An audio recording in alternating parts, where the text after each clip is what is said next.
अपने इन पांव को एड़ियों को उठा के चलते रहे, अपनी उंगलियों के बल चलते रहे।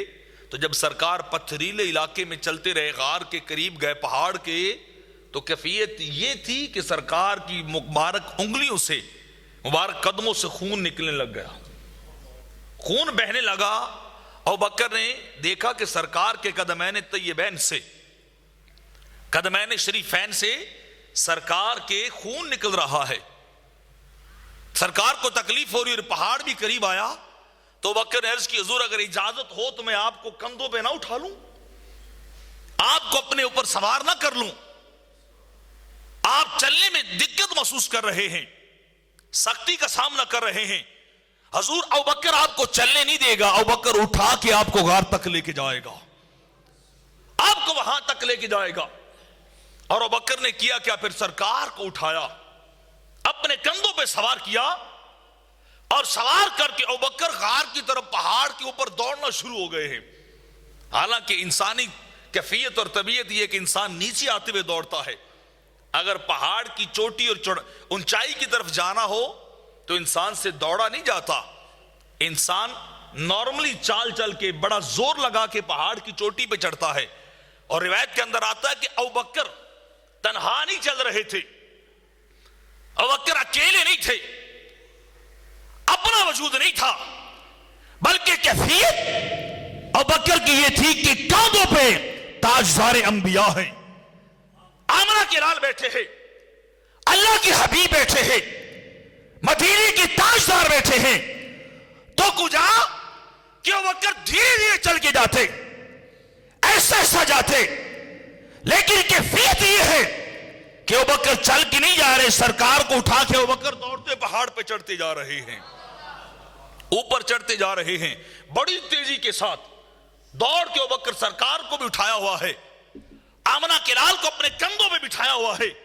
इतना बोझ उठा के अबू बकर पहाड़ की तरफ दौड़े जा रहे हैं, और आहिस्ता नहीं चले, दौड़ के पहाड़ की चोटी पे पहुंचे हैं, वहां जाके सरकार को लेके चले गए हैं।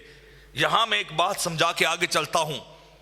मैंने पहले भी कहा कि पहाड़ पे अकेला आदमी भी दौड़ के नहीं जाता, उस आदमी को भी क्या करना पड़ता है, बड़ा जोर, बड़ी एनर्जी जो है वो सर्फ करनी पड़ती है, तब जाके बंदा बड़ी मुश्किल से पहाड़ की चोटी की तरफ जाता है। तो ये कैसे मुमकिन हो गया कि अबू बकर एक नहीं थे, अबू बकर ने सरकार को भी उठाया था, और फिर चले भी नहीं थे, अबू बकर दौड़े थे, पहाड़ के ऊपर दौड़ के गए थे।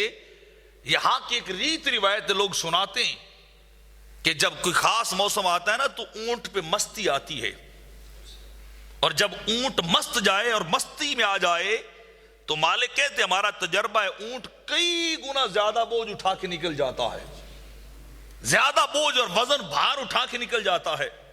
आम नॉर्मल हालात के अंदर अगर वो कम वजन उठाता हो, लेकिन मस्ती के अयाम और मस्ती की कैफियत में हो तो 10-10 गुना ज्यादा वजन तेजी के साथ लेके जाता है।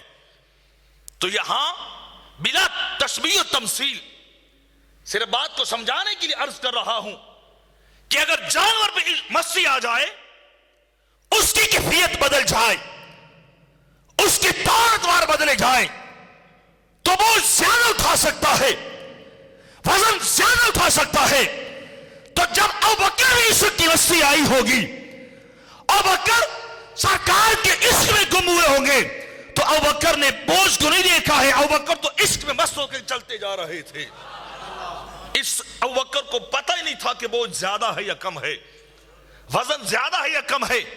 मेरे सामने पहाड़ खड़ा है या कि चट्टान और फ्लैट मैदान पड़ा है, अबू बकर ने किसी चीज को नहीं देखा। अबू बकर को तो इश्क की मस्ती थी, इश्क और मार्फत का जाल चढ़ा हुआ था कि अबू बकर आज पहाड़ एक नहीं 7 पहाड़ सामने आ जाएं, अबू बकर रुकने वाले नहीं थे। इश्क इतना था, अबू बकर हर पहाड़ को अबूर करते जाते। इश्क की मस्ती इतनी ज्यादा थी, सरकार की मोहब्बत का जोश इतना ज्यादा था, अबू बकर को पता ही नहीं चला कि सीधा जा रहा हूं या कि पहाड़ पे चढ़ता जा रहा हूं।